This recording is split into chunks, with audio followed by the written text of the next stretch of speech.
Hey everyone, this is Al from Music Store Live. We're very lucky to have John Stowell in the studio with us today.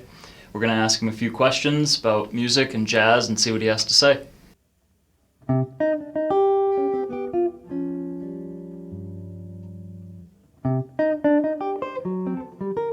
You said you didn't get into playing until you were a little older, playing jazz seriously. Playing this music, yes, that's right. Was there any point where you said, that's it, I'm not doing this anymore, or were you ever No. close to that? No. Or? I mean, sure, there are times when you listen to your playing and think, not liking this at the moment. Right. But I think most people who are professional musicians or doing anything professionally that is not a particularly lucrative or easy way to go in life will tell you that the music chooses them. And some people are wonderful and do well and do get dissolution for whatever reason and stop. So there's no guarantee that once you're in something you're going to stay in it. But my feeling is, even though I don't always love what I'm hearing, there's nothing else I'd rather be doing than playing the guitar when I'm playing. And I still need to play every day. Even if I've had a long day of travel with no work at night, I'll pick it up and play something for 10 minutes just because I want to feel my hands on the strings. So whether or not anybody else likes it or whether or not I'm wildly successful with this, I should clearly be trying to do this. And I tell students, if you're not completely in love with it, it can be a fantastic hobby or a part-time living, and maybe you'll find something else to generate money too. If you're really in love with trying to do it, then you find a way somehow.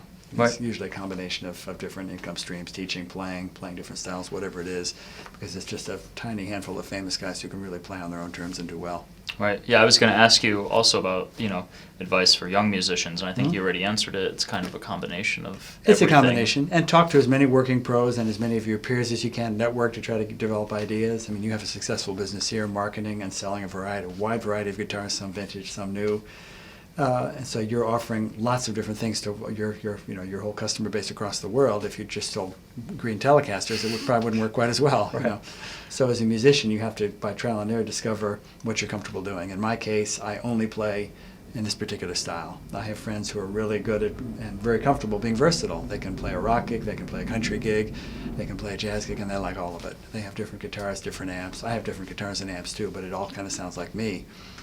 So I discovered early on that I like to teach and I like to play in one style. That's what I do. And I tell guys, if you're comfortable keeping your overhead low and living simply, that makes it easier because you don't have a big nut to worry about every month. So Right. living simply helps too. So I discovered, traveling with my bassist friend David Friesen in the late 70s, I started to put a network in place traveling with him, and I've been doing it on my own since about '83. So in my case, it's teaching and playing with a network of friends spread around the planet that help me find the work. So my life is not for most people, traveling minstrel for the most part, working on a shoestring. But it's a life that I fell into with him, and I still like doing it. I've been at it now 30 plus years, and I've done it in about 20 countries with no management, no high visibility, nobody really helping me except this network of friends that I plug into. And for me, it works well enough.